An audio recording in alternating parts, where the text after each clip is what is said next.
네, 오늘 문화일보 유튜브 허민의 뉴스쇼에서 처음 다룰 주제는 뭐 계속되고 있는 주제입니다. 지금 벌써 뭐 열흘이 넘어가고 있습니다. 대장동 항소 포기로 과연 누가 이득을 받는지 딱 떠오르는 한 사람이 있죠.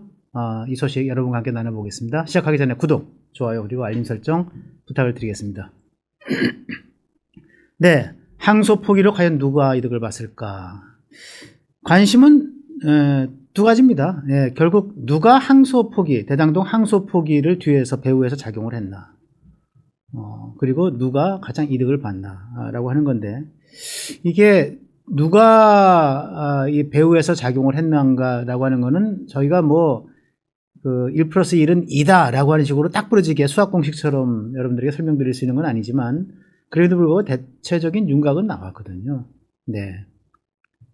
이 수사 라인에서 항소를 결정을 했고, 그리고 처음에는 그 항소 해야지 해가지고 노만석 대검총장 대행이 검찰총장 대행이 그래 항소해야지 이렇게 했던 건데, 그것이 이제 2, 3일 사이에 뒤집어지는 과정이 있었던 것이고, 그리고 결국은 이제 항소 이 시한 7분을 남기고 이거 항소 안 돼라고 해서 결국은 항소가 안 됐던.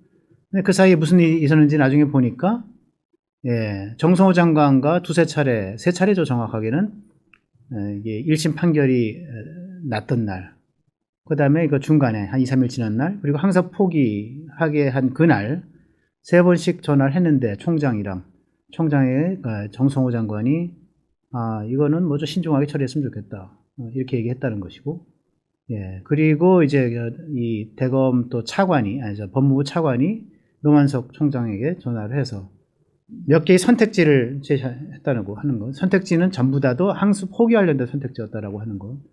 사실상 수사지휘권을 행사한 거 아니냐. 뭐 이런 정도로 해서 배우가 누가 있었는지. 그리고 이제 추론키로는 이제 용산 대통령실의 민정수석 라인 이런 쪽과 상의가 되지 않겠는가. 죄송합니다. 민정수석 라인에서도 그런 것들도 용인한 거 아니겠는가. 뭐 이런 식의 추론이 가능해졌죠. 그건 대충 나와 있는 것 같습니다. 그럼 과연 누가 이득을 받는가? 이제 이 문제가 남아 있는 것 같아요. 항소 포기로 일단 그 사라진 그 죄목들이 있습니다. 특경 범죄에 관한 이제 강중처벌법 에서 특경법이라고 하는데, 거기에서 이제 배임죄, 특경법상 배임죄라고 하는 것이 1심 재판에서는 무죄로 선고가 됐어요. 이건 뭐 다툴 수가 없다 지금. 예. 그렇죠. 그리고 또 이해충돌방지법, 이것도 1심 판결에서 무죄로 판명이 났습니다. 이런 것들을 이제 항소가 돼야 2심 때 특경법상 이게 배임이다, 이거 이해충돌방지다, 위반이다, 이런 것들을 다툴 수가 있는데 항소를 포기했어. 그러니까 다툴 수가 없게 된 거죠 지금. 예. 그런데 공교롭게도, 아니면 이것이 또 의도적인 것인지 모르겠는데, 예, 다 계획이 있는 것인지 짐작은 가는 건데, 어쨌든 이것이 전부 다 이재명의 대장동 사건과 관련한 이재명의 제목들입니다. 이재명 대통령이 이 대장동 이 주범들 재판과는 별개로 정진상 재판이 열리고 있고, 또 대장동 사건과 연결해서 또 별개로 이재명에 대한 재판이 열리고 있는데, 이재명 대통령에게 그 적용된 죄목이 바로 특경법상 배임죄, 그리고 이해충돌방지법 위반, 요 제목들이에요. 여기 다 무죄가 된 겁니다. 예. 이재명 대통령에게 적용될 제목은 이제 일반 배임죄 하나 남아 있는 건데, 이건 굉장히 약하죠. 처벌이 있다 하더라도. 네. 그런 것 같습니다. 이재명의 제목들이 다 사라졌어요. 네. 거의 대부분. 그래서 쿠이보노, 여러분 들어보신 분들 계실 겁니다. 쿠이보노, 이게 고대 로마에서 이제 법정에서 많이 이용되던, 키케로가 많이 이용을 했던가, 그랬던 질문인데, 법정에서 이제 변론하거나 이제 또는 여러 가지 이제 법리를 펼 때, 과연 이 살인 사건으로 인해서 누가 이득을 받는가? 쿠이보노라고 하는 이제 라틴어입니다. 네. 이번 뇌물 사건으로 인해서 누가 이득을 받는가? 고대 로마 법정에서 이 말이 계속 반복이 되는 겁니다. 그 이득을 본 사람이 범인이다. 그렇기 때문에 모든 의혹은 사실은 저는 대통령을 향하고 있다. 이렇게 생각을 합니다. 예. 그렇지 않았다면은 단군 이래 최대 치적이라고 얘기했던 이재명 성남시장, 또 대통령 되기 전에 도지사 때도 그렇게 얘기했죠. 단군 이래 최대 치적이 아니라 단군 이래 최대 사기 사건으로 판명된 이 사건에 대해서 성남시와 경기도민은 물론이고 전 국민적 공분을 낳고 있는 이 사건에 대해서 항소를 안 하도록 이렇게 압력을 넣을 이유가 없는 거죠. 항소를 안 하도록 압력을 넣은 이유. 예. 이재명 대통령이 연관되어 있기 때문에 그런 것 아니겠는가? 이재명 대통령에게 항소를 포기함으로 인해서 가장 최대 이익이 돌아가도록 만들어주게 하기 위함이 아니었는가? 라고 하는 생각을 당연히 하게 되는 겁니다. 네. 그런데 이 항소 포기에 대해서 이거 납득할 수 없다. 이거 노만석 권한대행 이거 책임져라. 뭐 해명하라. 뭐 이렇게 얘기했다고 해서 검사장 18명. 그렇죠? 그리고 또 각 지검장, 예. 지검장 검사장급이죠, 다. 8명에서 26명이 해명을 요구한 사건에 대해서 이거 항명이다. 예. 이거 단죄해야 된다. 예. 징계해야 된다. 평검사를 강등시켜야 된다. 아니, 사퇴 요구도 아니고 해명을 요구했는데, 해명을 요구했다고 해서 징계 얘기 나오고, 강등 얘기 나오고, 지금 난리가 아니에요. 해명 요구가 과연 항명인가? 라고 하는 게 하나 있는 거고요. 또 그렇다고 해서 평검사로 좌천되는 것이 맞는가? 이런 것이 또 다음 질문인 것이고요. 또 형사처벌할 법적 근거가 있는가? 이것이 또 다른 질문인 겁니다.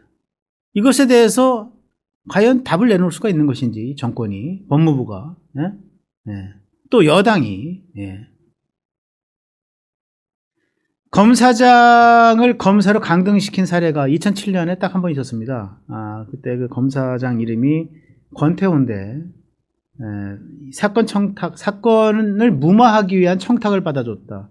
뭐 이런 이유로 해서, 그 다음에 법무연수원으로 있던 기획부장인가로 있던 검사장이었는데, 이 사람이, 검사장에서 검사 신분으로, 강등된 경우가, 이게 유일한 케이스입니다. 근데, 이 사람은 뭐 사건 무마 청탁이라고 하는 뭐 현저히 이 죄질이 좋지 않은 거로 그렇게 됐다고 하더라도, 아니 지금 이 항소를 안 한 거에 대해서 좀 납득이 안 된다. 설명을 해달라. 추가 해명을 해다오. 라고 얘기한 것이 무슨 항명인지. 예. 저는 도대체 그걸 알 수가 없어요. 예. 이 방귀 낀 놈 성낸다고 얘기하는데 이 정권이 하는 짓이 다 그렇습니다. 지금 뭐 내란 색출 작업이 지금 공무원 사회에서 벌어지고 있잖아요. 이재명 대통령의 이게 지시입니다. 예, 주요 지시로 지금 내란 색출 작업 벌여라. 지금 윤석열의 내란에 가담했거나 알고도 이걸 모른 채 했거나 이거를 알리지 않은 사람들 휴대폰 싹 뒤져 다 털어 이렇게 되는 거잖아요. 지금 75만 명 공무원을 지금 75만 명 공무원을 지금 잠재적 범죄자 유저 서스펙트라고 얘기하죠. 영화로 나왔습니다. 유저 서스펙트. 잠재적 범죄자로 몰아가지고 내란몰이를 하고 있는 거예요. 예.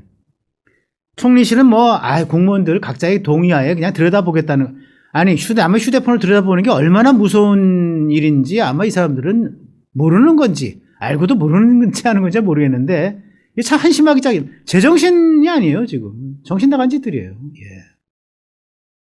법적 근거 없는 난 기본권 침해다. 이렇게 생각을 하고요. 정말 이재명 대통령과 용산 그리고 여당은 권력에 취해 있고 여당은 집단적 흥분 상태에 빠져 있다. 저는 그렇게 생각을 합니다. 이 정부가 이 검사장의 평검사료의 이제 전보 보직 이동은 징계가 아니다 이렇게 하고 있는데 이거는 이제 벌써 오래됐죠. 이제 검찰청법이 개정이 되면서 이제 검찰총장과 그다음에 이제 검사, 평검사 이 두 종류 직급으로만 나눈 거에 근거해서 이렇게 얘기하는데, 그렇다고 해서 인사철 때 부부장 검사 승진, 부장 검사 승진, 차장 검사 승진, 검사장 승진, 고검장 승진 다 발표됩니다. 승진 인사로 발표됩니다. 이건 뭡니까? 이거 승진 아닙니까? 고검장도 그냥 검사고 검사장도 검사면 그냥 검사 발령만 내면 되지. 왜 고검장 검사, 검사장 발령, 고검장 발령, 부장 검사 발령, 차장 검사 발령 다 냅니까? 말이 안 되는 얘기들 하고 있는 거예요, 지금. 저는 궤변이다. 정말 정신 나간 짓이고 재무돈 파기다 이렇게 생각합니다. 저는 이번에 신임 검찰총장 대행으로 올라선 구자연, 옷벗을 각오하고 외압으로부터 검찰을 지키는 일에 열중해야 된다. 그렇지 못하면 옷 벗어라. 저는 이렇게 생각합니다.